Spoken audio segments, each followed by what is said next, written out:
In a recent live stream, I said, I reckon this and the rental car might be on for a bit of a run for their money at the moment. So today we're going to find out. We're going to do a series of challenges of karts versus cars. Let's get into it. Okay, so here we are. We're in the rental kart. We're at the Buskerud kart circuit, and alongside us is a VW. So let's see what we can do against the VW. Now, we've given it a little bit of a balance of performance here because we're at the kart circuit at Buskerud, which isn't really the natural habitat of a regular car. However, we have given it a little bit of help. We've boosted the AI ability up to 120, so it's as fast as it can possibly be to give it every chance against us in our far superior rental cart. As we come down the hill, the VW's obviously had a really good start, using its superior power up the hill, but this is where the kart really comes into its own with all the twisty bits and all the corners. We're already gaining back on him again. Let's see if we can keep that gap coming down. The great thing about the rental kart is that most corners you can take absolutely flat out because you just don't have any kind of speed to have to wash off in the first place. So here we go, we're going back up the hill again. Lap 2, this is a quick 3-lap race. Can we overcome a car in a kart in 3 laps? Into the hairpin again, this is where we really have an advantage. We're right back on his case now. VW looks absolutely enormous on track in front of us. No way through there. Where we're going to try and find our space to get past. It's going to tighten up through the chicane here. We're actually having a race with a car in a kart. Who would have thought it? Bit of a slide through there. That's lost us a bit of momentum. We need that for going up the hill again. Here we go. Oh no, that was the worst place to do a slide. Here we go. Let's see if we can make a move at the top of the hill in the hairpin. And then keep on track as well. That's our opportunity. It's a bit far ahead, but we'll try the outside line again. And we're through. Now we just need to hold our position to the end of the race. Only got half a lap to hold on.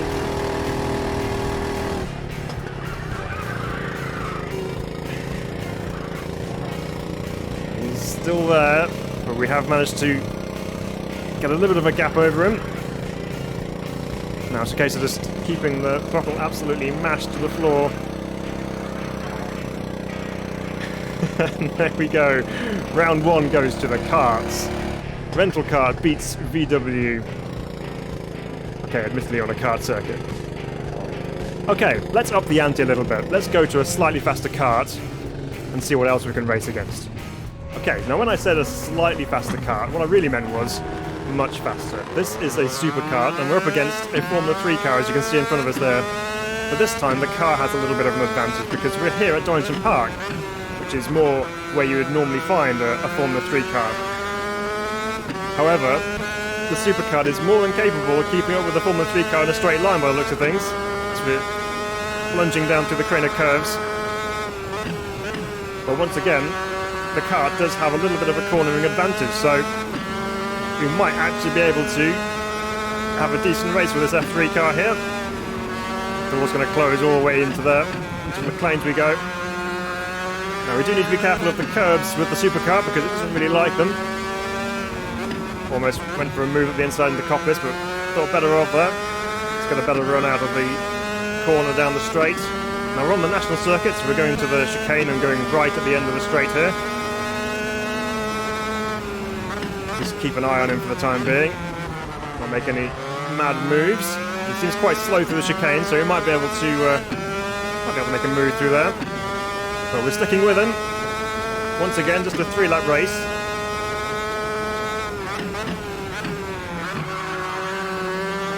Right on this gearbox now. You can stay off that curb, Phil. There you go. Kart's washing all over the circuit.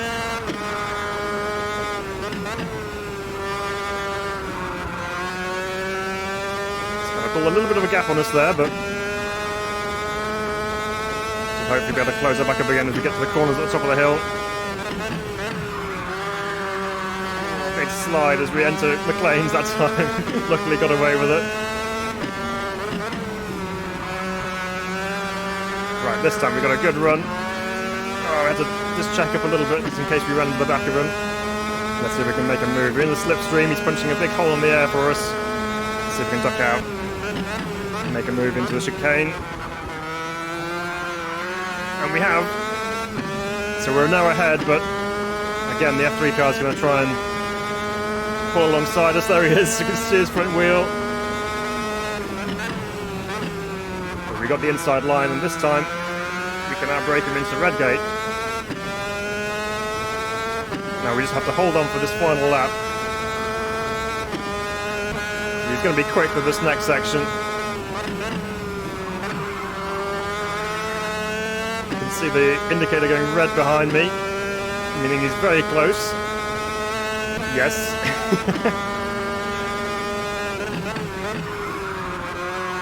Slightly less wild into McLaren's this time.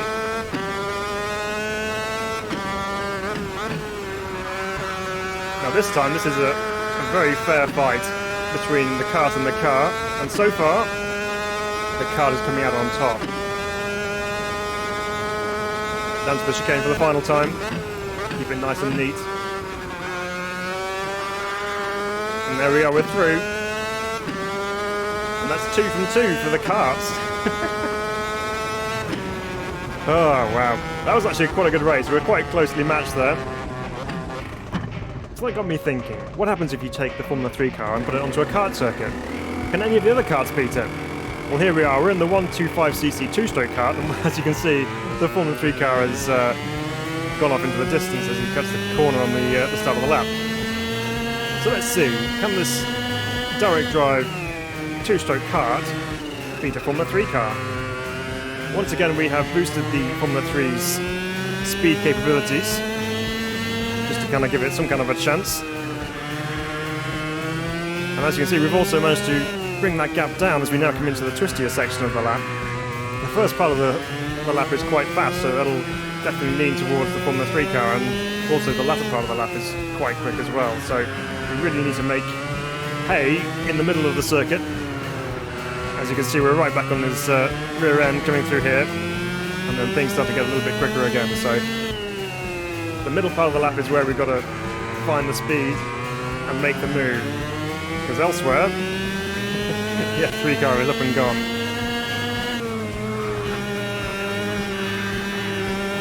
But we are closer this time starting the second lap than we were at the start, obviously with the kart now being up to speed. Not great of a standing start for karts. It's the hairpin and we're right with him. Let's try and follow him and see where we can make a move. To the middle of the lap, we are not far back now. Oh no, we bogged down a little bit out of there. Had to avoid the back of the F3 car, but we've got another chance potentially at the inside here. There we go. Made the move. Now we just need to stay ahead, if possible. Need to make our breakaway in the middle, and then hopefully have enough of a gap to hold him off when he can put the power down. And this is that section, so the red arrow came up behind me there very, very quickly indeed.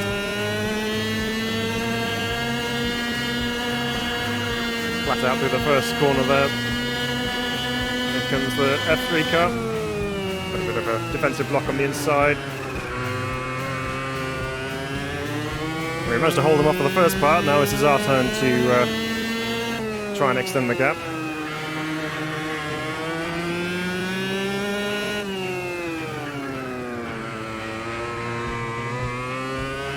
Always quite tricky to get the kart through those slower corners and maintain the momentum.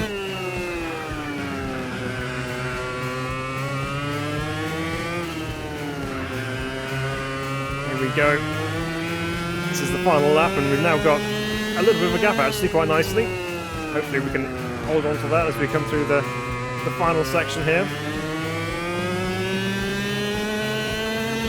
One more corner to go. And it's a quick one. And a fun one at that as well. And there we go, it's another win for the karts. We managed to overcome the Formula 3 car and the slower karts, just at a slightly tighter circuit. So, One thing finally remains in my mind.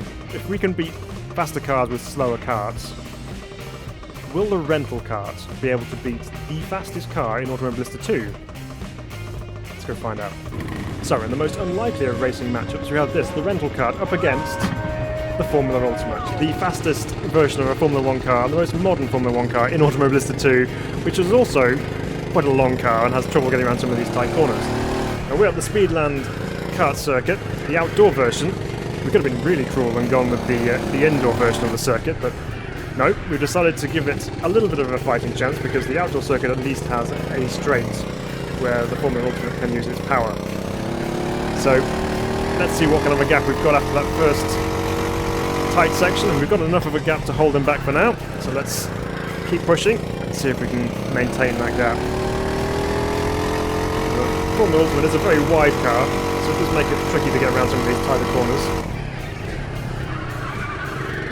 But also the rental kart is really good at the tight stuff, such as this. Got a fun little circuit, the Speedland circuit. We really do need to keep the momentum going around here because there's a couple of really slow corners which can hamper you as you try and get the power down. Now we have changed the gearing slightly to make it more suitable for this circuit. We've also boosted the AI strength as well. Just about here in the background, there he is. He's not far behind, looks like he's out of the barrier on the inside.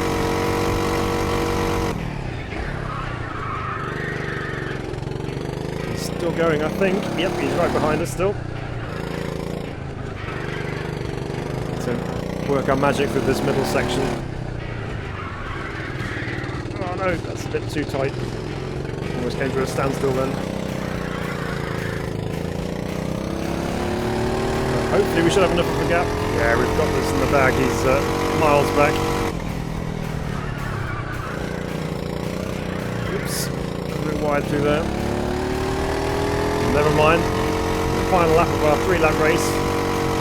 And there you have it. The rental kart is just too strong and too powerful for a Formula Ultimate. Who would have thought it? Well, there we go. That's our Karts versus Cars challenge. I hope you enjoyed that. If you have, please do hit the like button. Share the video as well with your friends if you have a friend who would enjoy seeing this. And subscribe to the channel if you haven't already. And you'll get to see us do more challenges like this in the future. But until then, we'll see you next time.